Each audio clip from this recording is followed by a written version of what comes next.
ये 10 south Indian फिल्में आपको YouTube पर फ्री में देखने को मिल जाएंगी, वो भी हिंदी डब्ड वर्जन के साथ। इन फिल्मों में आपको थ्रिलर, एक्शन और कॉमेडी का जबरदस्त मिश्रण देखने को मिलेगा, यानी एंटरटेनमेंट की पूरी गारंटी। पहली फिल्म कहानी एक टेक कंपनी में शुरू होती है जहां CEO अचानक अपने केबिन में मृत पाया जाता है। दरवाजा अंदर से लॉक था, classic locked room mystery. Police officer Sandeep investigation संभालता है। शुरुआत में मामला सुसाइड लगता है, लेकिन फोरेंसिक क्लूज कुछ और इशारा करते हैं। जैसे जैसे इंटेरोगेशन होता है, हर एम्प्लॉय का हिडन मोटिव सामने आता है, promotion rivalry, financial fraud, personal grudges. धीरे धीरे पता चलता है कि ये मर्डर सिर्फ एक इंसान की मौत नहीं, बल्कि कॉर्पोरेट मैनिपुलेशन का बड़ा खेल है। क्लाइमैक्स में एक शॉकिंग मास्टरमाइंड रिवील होता है जो पावर स्ट्रगल को एक्सपोज करता है। फिल्म का नाम है गुलाम। ये फिल्म 2024 में रिलीज हुई थी और इसकी IMDb रेटिंग है 7.2। दूसरी फिल्म रचना, एक इन्वेस्टिगेटिव जर्नलिस्ट फ्लाईओवर पर इल्लीगल यू टर्न लेने वालों पर रिपोर्ट बना रही होती है, लेकिन जिन लोगों ने ट्रैफिक रूल तोड़ा वे एक एक कर सस्पिशियस तरीके से मरने लगते हैं। रचना खुद इस मिस्ट्री में फंस जाती है जब पुलिस उसे सस्पेक्ट मान लेती है। धीरे धीरे उसे पता चलता है कि यह मौतें गिल्ट ड्रिवन सुपरनैचुरल जस्टिस से जुड़ी है। पास्ट एक्सीडेंट, नेग्लिजेंस और मॉरल कॉन्सिक्वेंसेस फिल्म का कोर बनते हैं। क्लाइमैक्स में रिडेम्पशन और क्लोजर की पावरफुल इमोशनल लेयर जुड़ती है। फिल्म का नाम है यू टर्न। ये फिल्म 2018 में रिलीज हुई थी और इसकी IMDb रेटिंग है 6.9। तीसरी फिल्म सोचिए, 100 साल के बुजुर्ग इट्टू जो अपनी शादी को हमेशा से परफेक्ट मानते आए हैं, अचानक उन्हें अपनी पत्नी का 60 साल पुराना एक सीक्रेट लव लेटर मिलता है। बस यहीं से कहानी एक भावनात्मक मोड़ ले लेती है। एक छोटी सी चिट्ठी उनकी पूरी शादीशुदा जिंदगी को हिला देती है।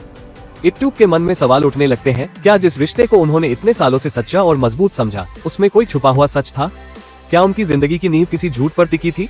स्थिति इतनी गंभीर हो जाती है कि इट्टू इस उम्र में तलाक लेने तक का फैसला सोचने लगते हैं। जी हाँ, 100 साल की उम्र में तलाक। और सबसे बड़ा मोड़, ये सारा घटनाक्रम उनकी पोती एल्सी की सगाई के दौरान शुरू होता है, जब पूरा परिवार एक खुशहाल मौके पर साथ इकट्ठा होता है। लेकिन एक पुरानी चिट्ठी घर के माहौल को खुशी से तनाव और उलझन में बदल देती है। फिल्म का नाम है पोकालम। ये फिल्म 2023 में रिलीज हुई थी और इसकी IMDb रेटिंग है 7.3। चौथी फिल्म ब्रेकअप के बाद स्टूडेंट राघवन की लाइफ टोटली उलट पुलट हो जाती है। दिल टूटने के बाद वो स्कूल छोड़ देता है और धीरे धीरे गलत रास्ते पर चल पड़ता है। पैसा और पावर पाने की चाहत में वो फाइनेंशियल फ्रॉड के डेंजरस गेम में एंट्री ले लेता है। शुरू में सब कुछ इजी और एक्साइटिंग लगता है, फास्ट मनी, नए कॉन्टेक्ट्स और इन्फ्लुएंस का नशा। हर दिन उसे लगता है कि वो सक्सेस के शॉर्टकट पर चल रहा है। लेकिन जैसे जैसे वो इस डार्क दुनिया में और गहरा उतरता है, वैसे वैसे रिस्क भी मल्टीप्लाई होने लगते हैं। हर डील के साथ खतरा और बड़ा हो जाता है। ट्रस्ट कम, टेंशन ज्यादा। अब राघवन को समझ आने लगता है कि जिस शॉर्टकट को उसने अपनी जीत समझा था, वही उसकी सबसे बड़ी प्रॉब्लम बन सकता है। अब सवाल ये है, क्या वो वक्त रहते संभल पाएगा या फिर ग्रीड और गिल्ट के बीच फंसकर सब कुछ खो देगा? फिल्म का नाम है ड्रैगन। ये फिल्म 2025 में रिलीज हुई थी और इसकी IMDb रेटिंग है 7.8। पांचवी फिल्म एक शांत सा गांव, जहां सब कुछ परफेक्ट था, हंसी, खुशी और सुकून। लेकिन एक दिन अचानक एक अनजाना आदमी गांव में आया। काले कपड़े, शैतानी मुस्कान और उसके आते ही शुरू हो गई अजीब घटनाएं। किसी का दूध गायब, किसी की पगड़ी उल्टी और लोग एक दूसरे पर शक करने लगे। दोस्ती बदल गई झगड़े में। वो डेविल कोने में बैठकर सब ड्रामा एंजॉय कर रहा था। फिर गांव वालों को समझ आया, उसकी ताकत उनका डर और शक है। जैसे ही सब एक साथ हंसे और यूनाइटेड हुए, डेविल की पावर खत्म और गांव वापस बन गया पहले जैसा खुश और एकजुट।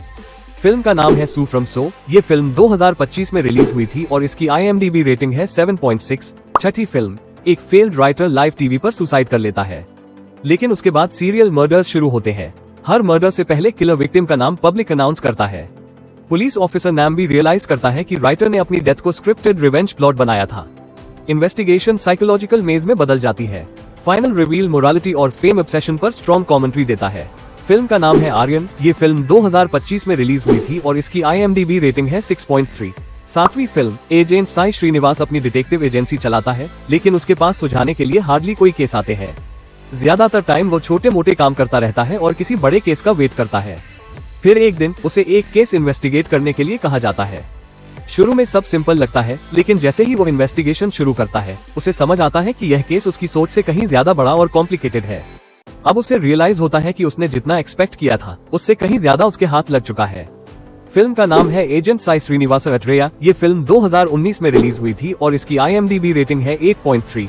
अगली फिल्म जानने से पहले अभी चैनल को सब्सक्राइब कर लो।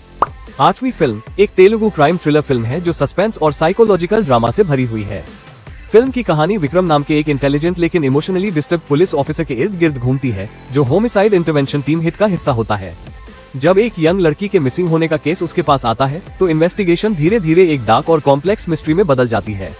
जैसे जैसे विक्रम सच के करीब पहुंचता है, उसका अपना पास्ट ट्रॉमा भी सामने आने लगता है, जो उसकी मेंटल स्टेट को चैलेंज करता है। ये फिल्म अपने gripping screen play, realistic investigation style और इंटेंस परफॉर्मेंस के लिए जानी जाती है। फिल्म का नाम है हिट द फर्स्ट केस। ये फिल्म 2020 में रिलीज हुई थी और इसकी IMDb रेटिंग है 7.6। 9वीं फिल्म। ये कहानी एक मशहूर कॉप और एक सीरियल किलर के बीच होने वाले आमने सामने के टकराव की है, जहां किलर खुद उसे चुनौती देता है कि अगर दम है तो उसे पकड़ कर दिखाए। इस चुनौती का अंजाम ऐसे परिणामों में निकलता है जो भारी भरकम एक्शन, हल्की फुल्की रोमांस और डार्क ह्यूमर से भरपूर है। फिल्म का नाम है वी। ये फिल्म 2020 में रिलीज हुई थी और इसकी IMDb रेटिंग है 6.8।